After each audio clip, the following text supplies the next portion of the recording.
नमस्कार, मी यामिनी महामुणकर. हितगुज या कार्यक्रमात आपल्या सगळ्यांचं स्वागत. या कार्यक्रमाच्या माध्यमातून आपण विविध आजारांवरील उपचारांसंदर्भात माहिती जाणून घेत असतो.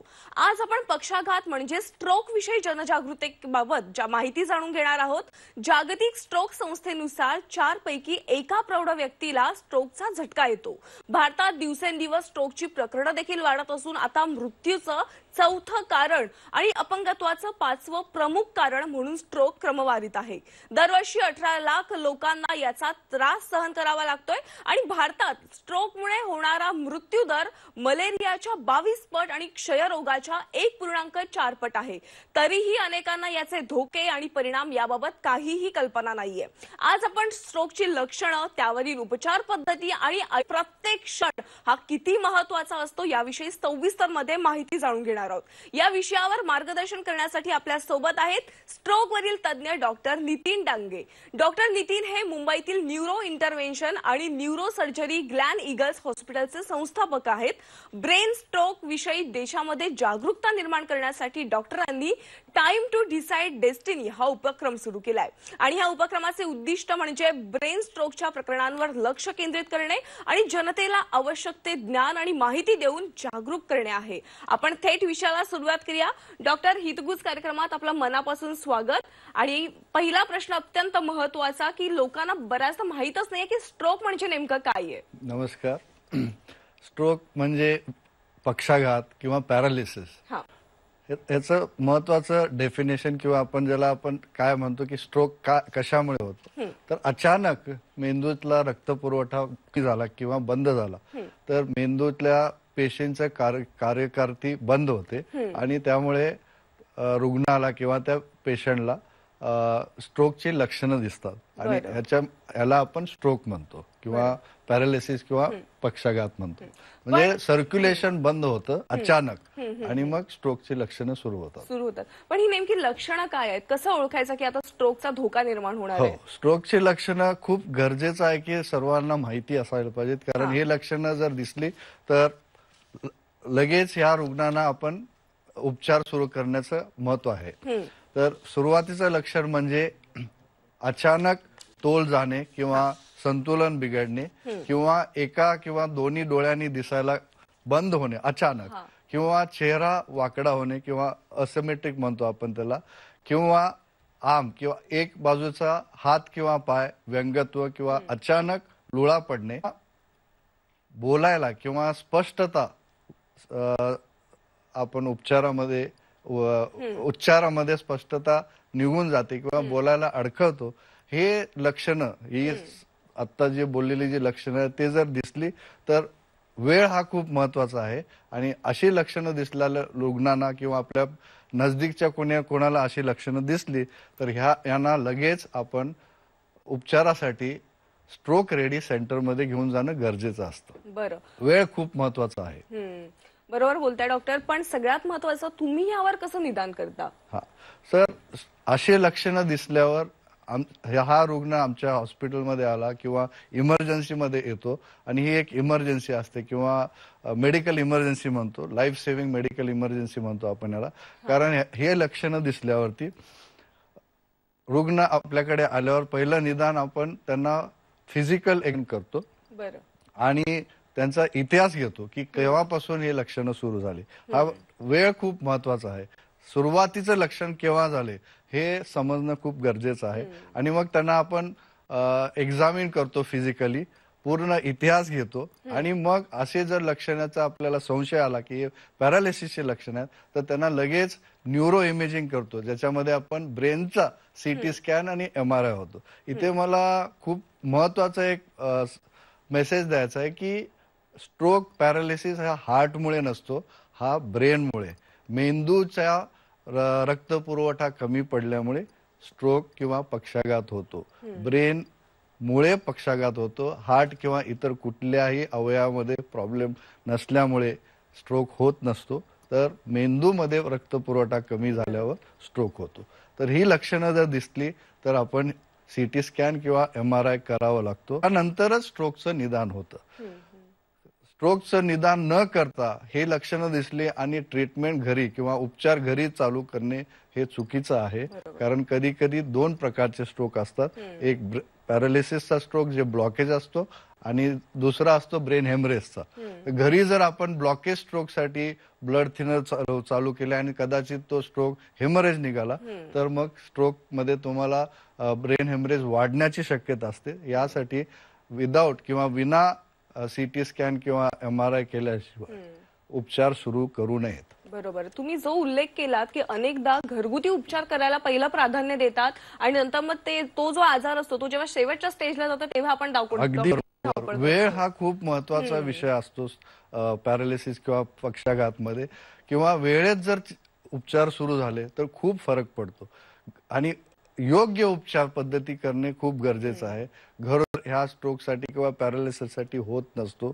अजूनही समाजामध्ये काही आपण म्हणतो मिथ्स आहेत आणि विम्स अँड फॅन्सीज असतात की काही वैद्याकडे घेऊन जातात किंवा कुठे मंदिरात घेऊन जातात पॅरालिसिस झाल्यावर. हे अगदी चुकीचा संदेश आहे की अशा रुग्णांना तुम्ही सध्याच्या उपचार पद्धतीसाठी नजदीकच्या स्ट्रोक रेडी सेंटरमध्ये घेऊन जाणं अत्यंत गरजेचं आहे आणि हे मला स्ट्रेस करून सांगायचं. बरं. स्ट्रोक मध्ये AIS ही काही कन्सेप्ट आहे का आणि याच्यावर उपचार पद्धती कोणत्या आहेत? बरोबर. स्ट्रोक मध्ये दोन प्रकारचे स्ट्रोक असतात किंवा पॅरालिसिस असतात. एक असतो जास्त कॉमन 70 ते 75%, तो म्हणजे अक्यूट इस्केमिक स्ट्रोक. म्हणजे ह्याच्यामध्ये गुठळी बनते धमनीमध्ये. मेंदूला रक्तपुरवठा करणारे जे रक्तवाहिनी असते किंवा धमनी असते त्याच्यामध्ये क्लॉट गुठळी आतमध्ये बनते, त्याला स्ट्रोक म्हणतो किंवा अक्यूट इस्केमिक स्ट्रोक म्हणतो. हा प्रकार आहे, हा जास्त कॉमन आहे. साधारण त्याचं पर्सेंटेज 75 ते 80% आहे. आणि दुसरा प्रकारचा स्ट्रोक असतो जे म्हणजे रक्तवाहिनी फुटल्यामुळे आतमध्ये मेंदूमध्ये रक्तस्राव होतो, त्याला आपण हेमरेजिक स्ट्रोक म्हणतो. हे दोन प्रकारचे स्ट्रोक असल्यामुळे घरी निदान करणे किंवा बाहेर निदान करणे किंवा बिना न्यूरो इमेजिंगचं म्हणजे CT स्कॅन किंवा MRI शिवाय निदान करणे शक्य नसतं. म्हणून उपचार निदान केल्याशिवाय सुरू करू नये आणि निदान झाल्या उपचार करणे खूप गरजेचं आहे. बरोबर. डॉक्टर, मगाशी तुम्ही एक उल्लेख केला की घरगुती उपचार करू नका, थेट तुम्ही स्ट्रोक रेडी सेंटर मध्ये जाऊन उपचार करा. तर हे स्ट्रोक रेडी सेंटर म्हणजे नेमकं काय? आजकाल अद्ययावत टेक्नॉलॉजी आलेली आहे. मेंदू हा खूप महत्वाचा अवयव आहे शरीरामध्ये. त्याच्याकडे दुर्लक्ष केलेलं कधी चालणार नाही. आणि स्ट्रोक म्हणजे पॅरालिसिस एस्पेशली जर झाला असेल तर त्याच्यामध्ये वेळ हा खूप महत्वाचा आहे. वेळेत उपचार सुरू करणे कधी शक्य होईल? जेव्हा निदान होईल. बरोबर. निदान केव्हा होईल? जेव्हा आपल्याला माहित होईल की स्ट्रोकची काय लक्षणे आहेत. तर स्ट्रोकची लक्षणे झाल्या निदान करणे हे स्ट्रोक रेडी सेंटर मध्ये होऊ शकतं, जिथे साध्या सुविधा आहेत जसं CT स्कॅन असो किंवा MRI असो. हे न्यूरो इमेजिंगचं जिथे सुविधा आहे अशा ठिकाणी स्ट्रोक रेडी सेंटर आपण म्हणतो, जिथे टीम असते 24 तास. कारण हा स्ट्रोक कधीही होऊ शकतो. तर जेव्हा 24 तास अशी टीम असेल, असं सेंटर असेल आणि तिथे CT स्कॅनची फॅसिलिटी असेल आणि तिथे तज्ञ आहेत जे स्ट्रोकचे उपचार करण्यासाठी अनुभवी आहेत, अशा ठिकाणी जेव्हा घेऊन जातो ते आपण स्ट्रोक रेडी सेंटर असं म्हणतो. सगळ्यात महत्वाचा प्रश्न डॉक्टर की स्ट्रोकमध्ये वेळेचं किती महत्व आहे?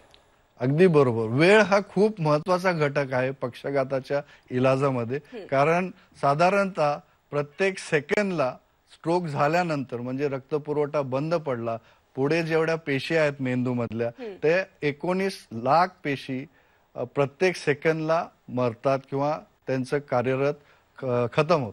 तर अशी लक्षणं दिसल्यावर हे पेशी वाचवणं खूप गरजेचं आहे. कारण त्या पेशीवरती आपले अवयवाचा कामकाज असतं, आपल्या मानसिकतेचं कामकाज असतं, आपलं मेमरी असते, आपली वाचा असते आणि आपल्या शरीराचे सगळे कार्यरत जे सेंटर आहे ते मेंदू आहे.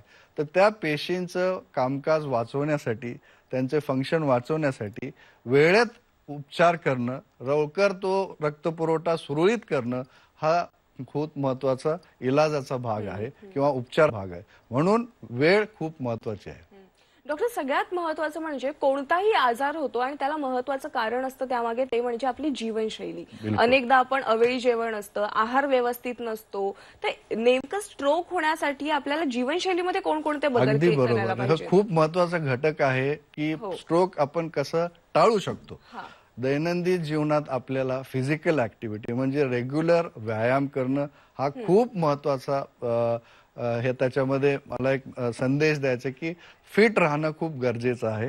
रेग्युलरली साधारणतः सतत 45 मिनिटं किंवा अर्धा तास ते 45 मिनिटं व्यायाम फिजिकल ऍक्टिव्हिटी करणं गरजेचं आहे एका वेळेला. असं नाही की दिवसातून पूर्ण 45 मिनिटं, एकाच वेळेला तुम्ही अर्धा तास ते 45 मिनिटं नियमित रोज व्यायाम करणं हा खूप महत्वाचा संदेश आहे आणि फिट राहणं स्वतःला. याच्या व्यतिरिक्त आजकाल डायबिटीस, ब्लड प्रेशर, हाय कोलेस्ट्रॉल हे 3 महत्वाचे हाय रिस्क फॅक्टर आहेत. ते रिस्क फॅक्टर आपल्याला कंट्रोल करायला पाहिजेत. पहिल्यांदा आपल्याला निदान करावं लागेल की आपल्याला टेस्ट करून ब्लड प्रेशर आहे की डायबिटीस आहे आणि कोलेस्ट्रॉल आहे की नाही. आणि त्याच्यानंतर आपल्याला जे व्यसन असतात, एक म्हणजे स्मोकिंग आणि एक्सेसिव्ह अल्कोहोल किंवा दारू पिणे, ह्या दोन्हीवरती खूप कंट्रोल करायला पाहिजे. स्मोकिंग हा मेजर रिस्क फॅक्टर आहे आणि एक्सेसिव्ह अल्कोहोल हा पण दुसरा अनदर रिस्क फॅक्टर आहे. हे दोन्ही रिस्क फॅक्टर आपल्या कंट्रोलमध्ये असतात. आपण आपल्या जीवनशैलीमध्ये किंवा दैनंदिन ऍक्टिव्हिटीजमध्ये व्यायाम आणि हे स्मोकिंग आणि अल्कोहोल अवॉइड केलं तर स्ट्रोक टाळू शकतो.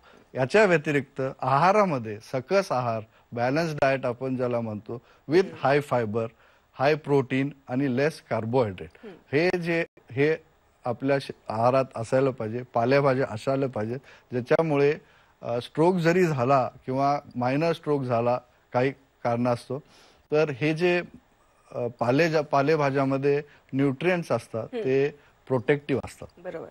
तर आपल्या आहारामध्ये हे जो आपल्या पुरातन काळाने आपल्या पूर्वजांनी शिकवलेला जो आहार होता, बॅलन्स डाएट, सकस आहार, तो आपल्या आचरणात किंवा आपल्या दैनंदिन राहणीमानमध्ये असायला हवा. बरोबर, नक्कीच डॉक्टर. सगळ्यात महत्त्वाचा प्रश्न आहे की आता 29 ऑक्टोबरला जागतिक स्ट्रोक दिवस येतो, त्याचं महत्त्व काय आहे? बिलकुल. आतापर्यंत पक्षघाताचं जगामध्ये या व्यतिरिक्त भारतामध्ये खूप प्रमाण वाढत चाललेलं आहे. यासाठी अवेअरनेस किंवा आपल्याला आपण जे जागरूकता करणं खूप महत्वाचं आहे. व्यापक पक्षघात केंद्र सुरू केलेले आहेत. व्यापक जाणीव करून देणे, समाजामध्ये स्ट्रोकची किंवा पक्षघाताची लक्षणं माहीत करून देणे, कारण हा आजार ॲज अ एपिडेमिक वाढत चाललेला आहे. ब्लड प्रेशर वाढते, डायबिटीस वाढते, फिजिकल ऍक्टिव्हिटी कमी होते, आहार आपण फास्ट फूड करतो, हे सगळे जे काय जीवनशैलीमध्ये आपण जे काय रोजच्या रोज अनुभवतो किंवा स्वतः हे करतो, त्याच्यामुळे स्ट्रोक वाढत चाललेला आहे. तर 29 ऑक्टोबरच्या निमित्ताने आपण स्ट्रोक अवेअरनेस करतो आणि कोणालाही स्ट्रोक होऊ नये आणि झाला तर लवकरात लवकर उपचार घेऊन तो बरा होऊ शकतो. वेळेत उपचार केला तर कोणताही स्ट्रोक बरा होऊ शकतो. हा मला संदेश 29 ऑक्टोबर या वर्ल्ड स्ट्रोक डेच्या निमित्ताने द्यायचा आहे. डॉक्टर, आणखीन एक महत्त्वाचा प्रश्न मला विचारायचा आहे की तुम्ही डॉक्टर आहात, त्या व्यतिरिक्त तुम्ही समाजामध्ये विषयीची जनजागृती करण्यासाठी टाइम टू डिसाइड डेस्टिनी हा जो उपक्रम राबवताय, एकंदरीत तुम्ही एक सामाजिक कार्य करत आहात, तर या उपक्रमाविषयी काय म्हणाल तुम्ही? या उपक्रमाविषयी असं आहे की जशी जागरूकता आहे, टाइम टू डिसाइड डेस्टिनी म्हणजे काय की आपल्याला आपलं शरीर किंवा आपलं आरोग्य हे सांभाळावं लागतं. आपली डेस्टिनी आपण डिसाइड करायची असते. म्हणून आचरणात एक तर prevention is better than cure आपण म्हणतो. म्हणून मी जसं आता स्पष्ट केलेलं की आहारात सकस आहार पाहिजे. दैनंदिन आपली जी शैली आहे वागण्याची किंवा physical activity, monitoring of blood pressure, sugars, diabetes आणि कोलेस्ट्रॉल हे महत्वाचे लक्षणं किंवा महत्वाचे रिस्क फॅक्टर आहेत. आणि हे जर आपण मॉनिटर करत राहिलो आणि समजा हे सगळं असताना सुद्धा तुम्ही मॉनिटर करत असता चौकस असाल किंवा केअरफुल असाल तरी सुद्धा जर स्ट्रोक झाला तर समाजातल्या लोकांना किंवा आपल्या कोणी फॅमिली मेंबरला स्ट्रोक झाला तर लक्षणं ओळखून त्यांना नजदीकच्या स्ट्रोक रेडियम सेंटरमध्ये घेऊन त्यांची डेस्टिनी तुम्ही चेंज करू शकता. एखादा पक्षाघाताच्या रुग्णाला तुम्ही जर वेळेत उपचार दिले आणि त्यांना बरं केलं तर हा एक महत्वाचा संदेश आहे की तुम्ही कोणाचं तरी जीवन वाचू शकता. त्याची डिसॅबिलिटी, व्यंगत्व, लाईफ टाईम जे परमनंट असते ते तुम्ही प्रिव्हेंट करू शकता. डॉक्टर, एक महत्वाचा प्रश्न की AIS मध्ये उपचार पद्धती कोणकोणत्या आहेत? सो AIS म्हणजे जसं आपण बोललो की ब्लॉकेजवाला स्ट्रोक, धमनीमध्ये क्लॉट असतो.